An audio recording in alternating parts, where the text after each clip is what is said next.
Dans le cadre des textes favoris des invités de l'Institut d'études anciennes et médiévales, voici Alain Desremeaux du Centre national de la recherche scientifique. Bonjour. Aujourd'hui, j'ai choisi de vous présenter un texte d'Éphrem de Nisibes, qui est un grand poète, peut-être le plus grand poète de la littérature syriaque, un homme du IVe siècle, donc dans les origines du christianisme en Syrie, Mésopotamie, puisque nous sommes dans la haute Mésopotamie, mais on peut dire aussi les origines chrétiennes tout court. Il a joué un rôle si important dans l'histoire de la littérature chrétienne qu'aujourd'hui encore, dans les liturgies syriaques, ces textes sont toujours chantés. Il y en a une quantité, on pourrait même dire le mot presque incroyable. Ce sont des poèmes qui ont diverses formes en syriaque. Il y a ce qu'on appelle les madrochés, les mimrés, notamment, qui sont utilisés au cours des prières, des heures liturgiques, c'est-à-dire les offices. Il ne faut pas oublier d'ailleurs, entre parenthèses, que les offices ne sont pas, dans le monde syriaque, les offices ne sont pas réservés au cœur de moines, là, dans leur couvent fermé, mais on le voit encore aujourd'hui. On chante ce qu'on pourrait appeler les vêpres dans les villages avec les gens, et des vêpres qui sont même, les chœurs sont dirigés par des laïcs, enfin des laïcs ou des chantres, enfin des gens qui ont reçu une certaine ordination. Alors en tout cas, voilà, nous sommes dans le christianisme syriaque au IVe siècle, avec l'un des plus grands, le plus grand poète, Éphrem de Nisibes. Il est mort en 373. Hein. Et c'est un poète, mais je dois tout de suite préciser, au fond, c'est un poète théologien. Et c'est un théologien poète. Alors on ne sait pas trop la position, je dirais, sociale et ecclésiastique qu'il tenait. On pense qu'il était diacre, on peut le penser. On n'a pas tellement de grandes précisions là-dessus. On sait simplement qu'il a laissé une œuvre considérable, qu'il a beaucoup aimé sa ville de Nisibes, beaucoup. C'est un homme, certainement un homme très sensible, qui a beaucoup souffert des vicissitudes historiques que la pauvre ville de Nisibes, qui était une ville extrêmement importante, au contact entre l'Empire romain et l'Empire parthe,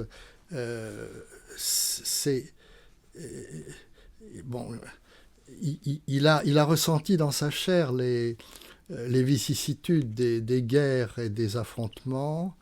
On le sent dans ce qu'on appelle les chants de Nisibes, qui sont plus que des réflexions théologiques et sur le destin de ces moments-là et sur les souffrances en général. Parce qu'ils contiennent aussi des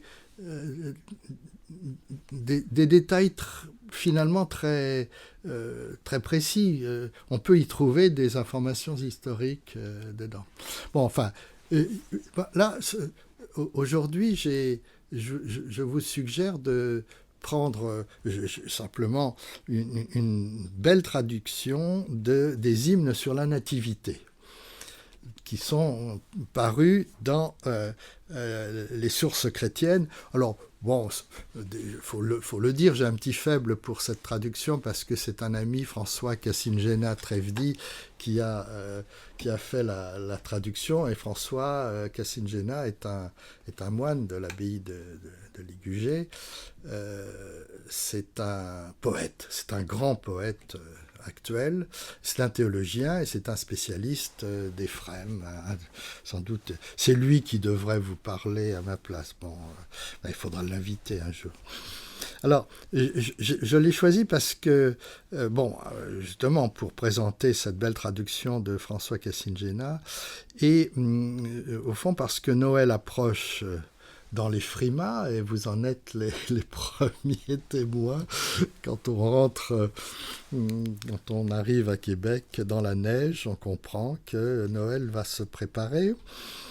Et Éphrem, c'est le poète théologien justement de la nativité par excellence, de l'incarnation. Je vais m'expliquer. Je pense qu'on peut dire que c'est le poète théologien qui déchiffre le salut.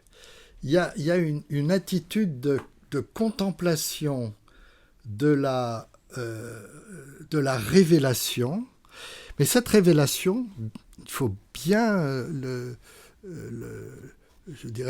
sentir, le comprendre. Pour lui, cette révélation, elle se fait dans l'Écriture, dans les Écritures saintes, Ancien Testament et Nouveau Testament, dont il a été un commentateur, un exégète,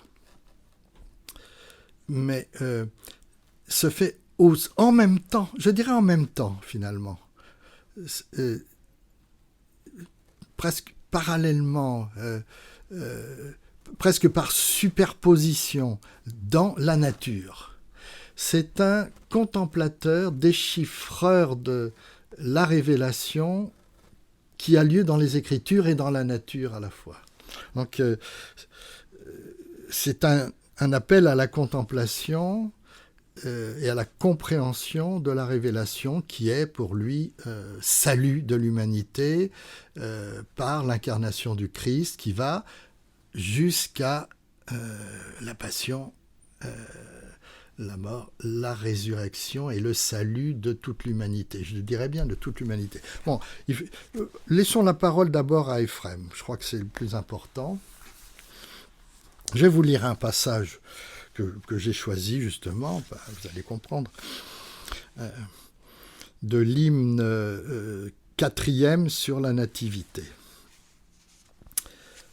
Pendant l'hiver qui prive les branches de fruits, du sarment stérile un fruit pour nous s'est levé. Pendant les frimas qui dépouillent tous les arbres, un surgeon a bourgeonné pour nous de la maison de Jessé. En janvier, qui scelle en terre la semence, du sein a germé l'épi de vie. En avril, où la semence à l'air libre s'épanouit, la gerbe en pleine terre s'est elle-même enfouie.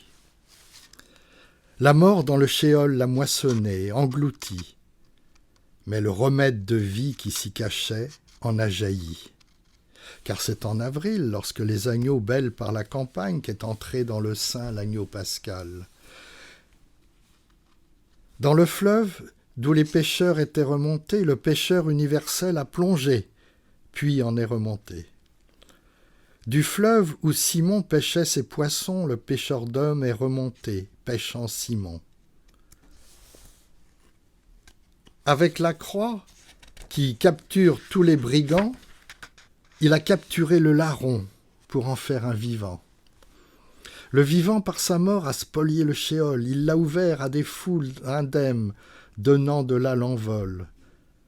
Publicains, prostituées, filets d'impureté, ces filets du trompeur, le saint les a pêchés. De la pécheresse qui prenait les hommes en ses filets, il a fait le miroir des pénitentes. Le figuier vermoulu qui refusait ses fruits, de Zachée comme d'un fruit a fait présent. Son fruit naturel point ne l'avait donné, mais il donna un fruit de parole douée. Notre Seigneur a incliné sa soif au bord du puits. Il pêche l'assoiffé par l'eau qu'il lui réclame. De la fontaine, il a pêché une seule âme, mais par elle, il a repêché toute une ville. De 12 pêcheurs, le Saint a fait la pêche, mais par eux, il a repêché toute la création. Je m'arrête là parce que ces hymnes contiennent de très nombreuses strophes. Elles sont donc, comme je le disais, destinées à être chantées, méditées, priées au cours de l'office liturgique syriaque. Bon, je ne sais pas si vous l'avez ressenti, dans ce passage, il faudrait lire évidemment les nombreux hymnes de ce texte, de ce corpus, mais moi, ce qui me frappe dans Éphrem, c'est qu'apparemment on est dans la poésie, l'image, l'interprétation. Mais c'est l'interprétation, c'est ce qu'on appelle la typologie. Il lit réellement les événements qui sont témoignés dans les Écritures, doit-on dire, et les réalités naturelles. Ailleurs, on trouve beaucoup d'allusions, plus que des allusions d'ailleurs, mais des regards sur des animaux, sur des plantes. Il a une considération pour la création qui devrait nous servir de modèle d'ailleurs dans ces moments où on parle beaucoup d'écologie. Donc où l'homme et la nature sont des lieux de la compréhension, de la révélation du salut de Dieu. Et le salut de Dieu, il est apporté par le Christ, par son incarnation et sa mort, à toute la création. Toute la création qui prend son sens dans son histoire. Donc on a à la fois un homme qui est lecteur de l'écriture, mais lecteur de l'histoire de l'humanité. Je trouve ça très important. Là aussi, pour notre époque, ce serait important de bien nous en souvenir parce que je crois que nous sommes à certains moments dans des conflits d'ailleurs régionaux et mondiaux,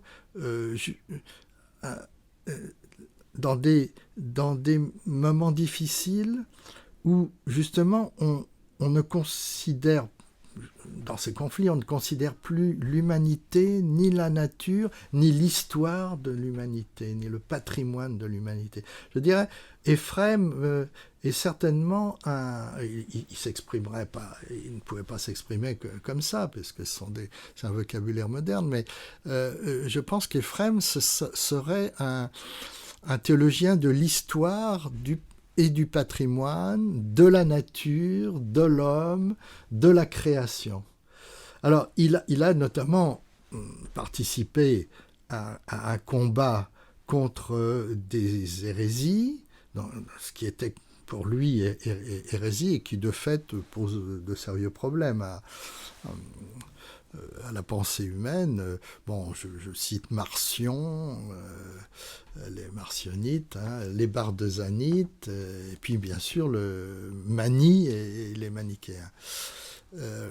Alors il a pris part à ce combat, qui est un combat intellectuel, dogmatique, pourra-t-on dire, au très bon sens du terme.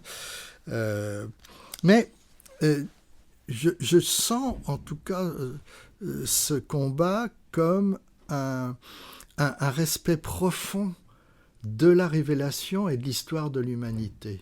Quand il critique les positions dogmatiques de gens comme Mani ou Marcion, on sent qu'il a une profonde conception de l'histoire des hommes un respect de l'histoire des hommes dans laquelle le Christ s'est révélé et par laquelle Dieu nous sauve finalement.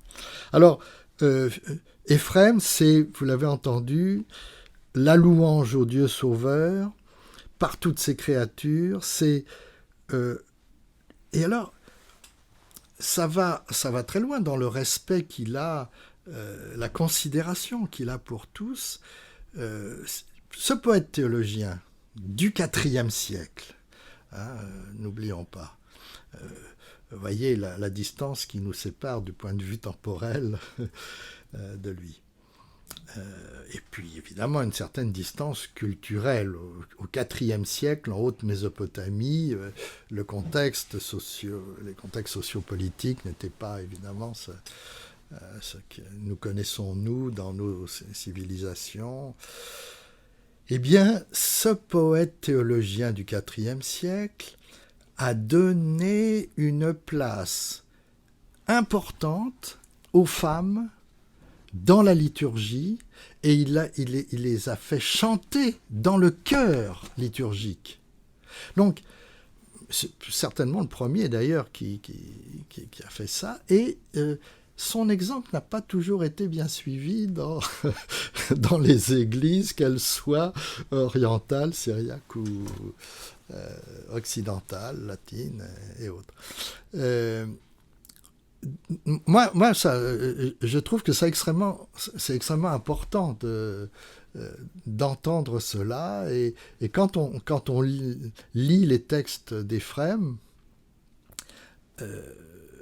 on doit toujours penser à ça, avoir cette image-là, la place des femmes est reconnue, et elle est pour lui nécessaire à la louange divine.